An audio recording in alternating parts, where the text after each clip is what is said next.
Hello बच्चों, सुनो बच्चों, ध्यान से सुनो, बड़े इत्मीनान से सुनो, ठीक है। क्योंकि तुम लोगों के पास इस समय बहुत ज्यादा स्ट्रेस है, बहुत ज्यादा टेंशन है। तो पहले मैं बोल दूं, एकदम चिल होकर के जियो।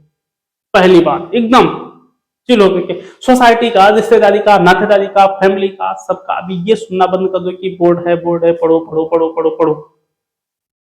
अभी थोड़ी देर के लिए और ध्यान से सुनो जो मैं बताने वाला हूं, बड़े ध्यान से सुनो। ये वो वीडियो है जिसका आप लोगों को बहुत ही ज्यादा आवश्यकता है।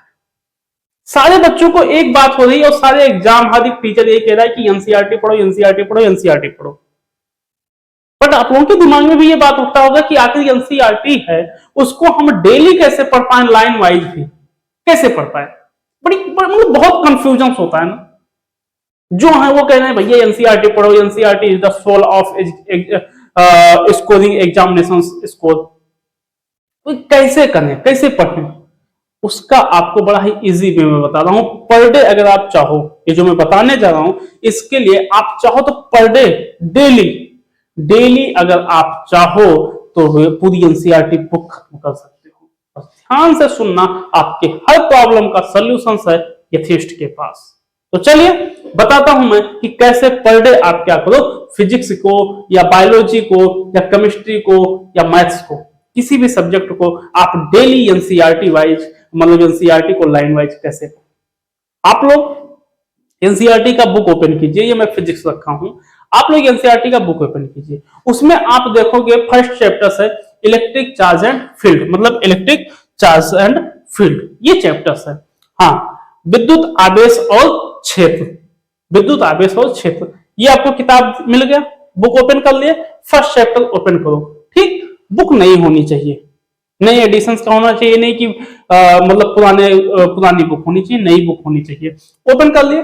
अब उसको ओपन करने के बाद में आप लोग क्या करो, स्क्रॉल, मतलब उसको आप लोग पेज पलटोगे, मैं स्क्रॉल कर रहा हूं, ठीक है। स्क्रॉल करते जाओगे, स्क्रॉल करते करते करते करते आप क्या करोगे, अब जब लास्ट पेज में जाओगे तो आपको एक लास्ट में ऐसा कुछ दिखाई देगा जहां पर लिखा होगा समरी, ऐसा कुछ दिख रहा है, हिंदी में लिखा होगा सारांश।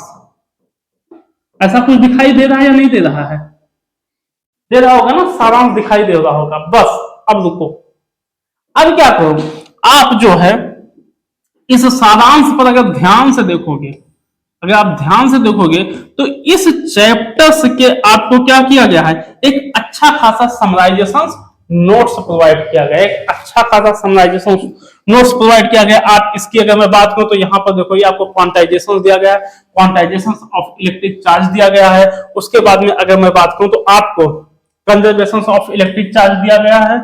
उसके बाद में अगर मैं बात करूं तो इसमें आपको पूरे के पूरा कूलॉम्स लॉ, जो बहुत ही इंपॉर्टेंट है, कूलॉम्स लॉ पूरे के पूरा अगर मैं बात करूं तो ये आपको क्या दिया गया है, ये कूलॉम्स लॉ दे दिया गया है।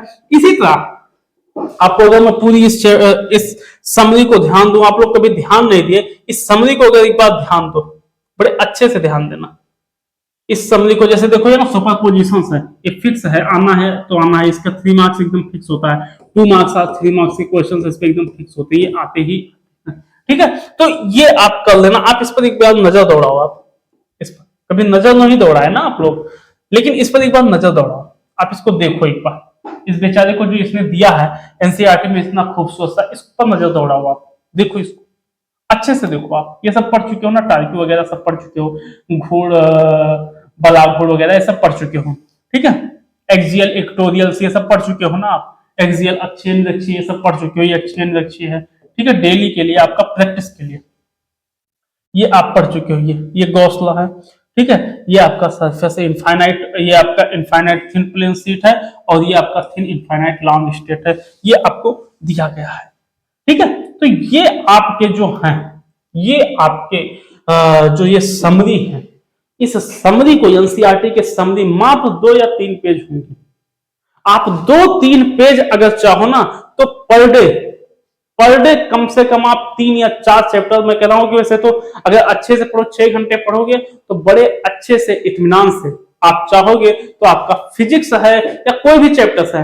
हाँ, मैथ्स का मैं थोड़ा सा बात कर सकता हूँ कि मैथ्स में क्या है कि आपको कैलकुलेशन ज्यादा करना पड़ेगा, प्रैक्टिस करना पड़ेगा, बट हाँ कॉन्सेप्ट समझने के लिए या रिविजन्स करने के लिए इससे बेस्ट और कोई नहीं।